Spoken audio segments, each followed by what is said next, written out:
분명 한자로 써있는데 어디서 많이 본 듯한 느낌이 드는 건 기분 탓일까요? 중국이 한국 드라마 오징어 게임을 대놓고 베꼈습니다. 그런데 중요한 건 중국에서 넷플릭스를 볼 수 없다는 사실.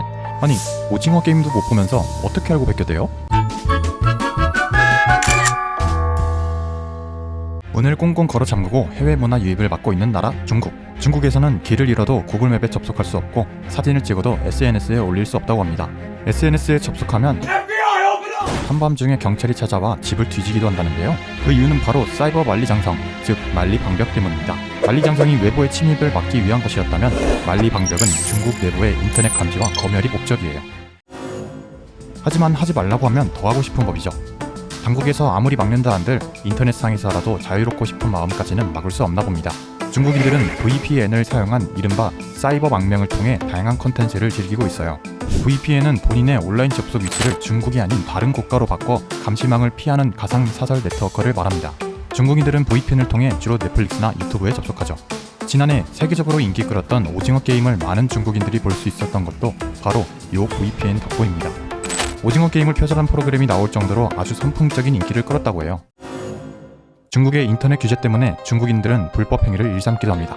우리가 한 달에 17,000원씩 내는 넷플릭스, 중국인들은 VPN으로 우회해서 보기 때문에 공짜로 본다고 합니다. 좀 억울한데요. 심지어는 불법으로 다운받아서 공유하는 암시장이 형성되기도 합니다. 자국민을 범죄자로 만드는 중국, 왜 이렇게까지 인터넷을 규제하는 걸까요?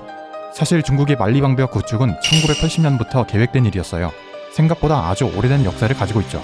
당시 중국의 최고 지도자였던 덩샤오핑은 창문을 열어두면 파리가 날아드는 법이다 라는 말을 남겼다고 합니다. 이 말 한마디에서 만리방벽의 아이디어가 시작되었어요. 1994년 중국에 인터넷이 들어오던 당시 중국 공산당은 인터넷의 도입을 환영하면서도 꺼렸었다고 해요.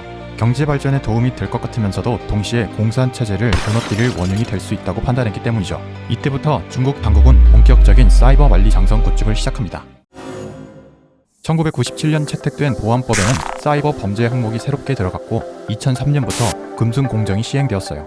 금순공정이란 우리말로 하면 황금 방패 계획이라고 할 수 있어요. 금순공정으로 인해 중국에서는 구글 같은 유명 해외 사이트와 SNS 접속이 차단되게 됐죠. 중국 내에서 시진핑 국가주석을 풍자할 때 쓰는 캐릭터 곰돌이 푸나, 별명인 시다다 등의 단어는 아예 검색 엔진에서 필터링 되는 것도 바로 이 금순공정 때문이에요. 또 중국은 주요 대도시에 1만여 개의 감시용 서버를 설치해 중국인들이 인터넷으로 하는 모든 것을 실시간으로 감시하고 있어요. 내가 검색하고 댓글 다는 모든 것을 누군가 보고 있다니 벌써 등골이 오싹한 것 같네요. 이런 중국의 문화 검열은 역사가 깊습니다. 기원전 213년으로 거슬러 올라가 볼게요. 사기에는 진시황 시절 황제의 권력을 강화하기 위해 사사로운 학문으로 도당을 이루지 못하도록 엄격히 통제했다고 기록되어 있습니다.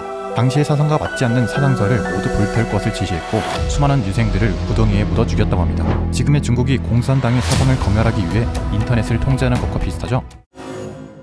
인터넷으로 어디든 갈 수 있는 우리 한국인들이 보기에는 참 이해하기 어려운 일인데요. 요즘엔 또 중국 말고도 사이버 망명이 폭발적으로 늘어나고 있는 나라가 있습니다. 우크라이나 침공 이후 푸틴 대통령의 지시로 러시아 정부가 해외 주요 온라인 서비스나 사이트에 디지털 장막을 쳤다고 해요. 러시아 사람들은 디지털 장막을 피하기 위해 VPN을 이용하기 시작했고 규제를 시작하자 VPN 이용자 수는 규제 전보다 50배 이상 급증했다고 하네요. 이렇듯 아무리 국가에서 막는다 한들 사람들은 자유를 찾기 위해 어떻게든 방법을 찾아냅니다.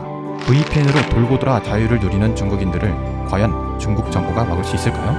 오늘 이야기도 재밌으셨다면 구독, 좋아요, 알림 설정 부탁드리겠습니다. 그럼 다음에 또 보아.